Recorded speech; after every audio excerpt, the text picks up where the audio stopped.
সম্মানিত দর্শক, আসসালামু আলাইকুম।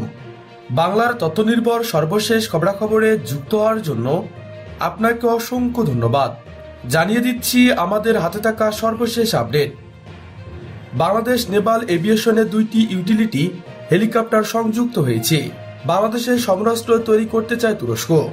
বাংলাদেশ নেভাল এভিয়েশন বহরে 2টি নতুন ইউটিলিটি হেলিকপ্টার যুক্ত হতে চলেছে। নৌবাহিনীর প্রধান অ্যাডমিরাল এম শাহিন ইকবাল নৌসেনাদের পেসিং আউট প্যারিসে তা ঘোষণা করেছেন। একই সাথে নৌবাহিনীর যুদ্ধজাহাজের জন্য নতুন মিসাইল সিস্টেম এবং ল্যান্ডিং ক্রাফট ট্যাঙ্ক যুক্ত হওয়ার কথা উল্লেখ করেন। বাংলাদেশ নেভাল এভিয়েশনের জন্য আরো 2টি Italian AW109P maritime search and rescue utility helicopter কেনার সম্ভাবনা সবচেয়ে বেশি। নৌবাহিনীর টেন্ডার স্পেসিফিকেশন অনুসারে AW109P-র সম্ভাবনা সর্বাধিক। এছাড়াও নৌবাহিনীর জন্য SAW হেলিকপ্টার কেনার কথা নৌবাহিনী অফিসিয়ালি ঘোষণা করেছেন। এদিকে Nora B-52K1 155mm self protective গান সংযুক্ত হয়েছে বাংলাদেশ আর্মিতে।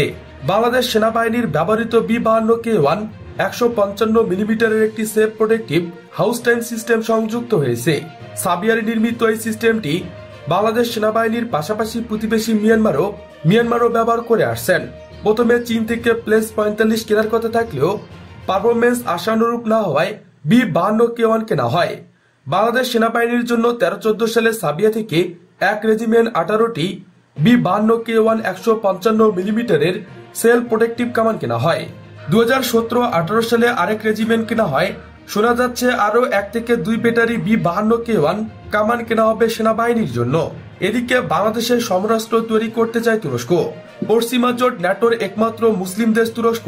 পশ্চিমা জোট ন্যাটোর একমাত্র মুসলিম দেশ তুরস্ক প্রযুক্তি হস্তান্তর করে বাংলাদেশের সমরাস্ত্র তৈরি করার আগ্রহ প্রকাশ করে আসছেন। 16 নভেম্বর ঢাকায় সেন্টার ফর গভর্নেন্স স্টাডিজ আয়োজিত মিট দ্য অ্যাসেম্বল অনুষ্ঠানে এ তথ্য জানান ঢাকায় নিযুক্ত তুরস্কের রাষ্ট্রদূত মোস্তফা ওসমান। তিনি বলেন, বাংলাদেশ তুরস্ক থেকে arm personnel career, rocket launcher, drone সহ আরো অনেক পণ্য কিনেছেন। আগামীতে আরো অনেক বেশি উচ্চ প্রযুক্তির সমরাস্ত্র বিক্রি করতে চায়। তবে এটি শুধু ক্রয় বিক্রয়ের মধ্যে সীমাবদ্ধ থাকা উচিত নয়। তুরস্ক প্রযুক্তি হস্তান্তর করে বাংলাদেশের সমরাস্ত্র তৈরি করতে চান।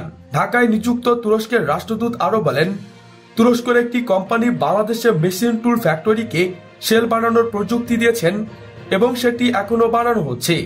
এছাড়া আমরা পেট্রোল বোট তৈরির জন্য প্রযুক্তি হস্তান্তরের প্রস্তাব করেছি। এটি গ্রহণ করলে 9টি পেট্রোল বোট খুলনা, চিটাগংগে তৈরি করা হবে। তিনি বলেন, গত 15 বছরে তুরস্কের কোম্পানিগুলো প্রতিরক্ষা পণ্য উৎপাদনে অনেক উন্নতি করেছেন। তারা এখন ন্যাটো মানের পণ্য উৎপাদন এবং শর্ত ছাড়া সুলভ মূল্যে বিক্রি করেছেন। বাংলাদেশের প্রায় 3000 সেনা কর্মকর্তা তুরস্কে প্রশিক্ষণ নিয়েছেন। প্রশিক্ষণ ও আর্থিক সহায়তা সংক্রান্ত সমঝোতার অধীনে বাংলাদেশ তুরস্ক থেকে অর্থনীয় প্রতিরক্ষা পণ্য কিনতে পারবেন। প্রিয় দর্শক, আজকে পর্যন্তই। শুরু থেকে শেষ পর্যন্ত চেষ্টা করছি বাংলার সামরিক অর্থনৈতিক সঠিক তথ্য উপস্থাপন করতে। কোথাও কোনো তথ্য কিংবা আপনার পরামর্শ থেকে থাকলে তা কমেন্ট করে জানাতে পারেন। নিশ্চয়ই আবার দেখা হবে নতুন কোনো বিষয় নিয়ে। ততক্ষণ পর্যন্ত ভালো থাকুন, সুস্থ থাকুন। Thanks for watching my video. আল্লাহ হাফেজ।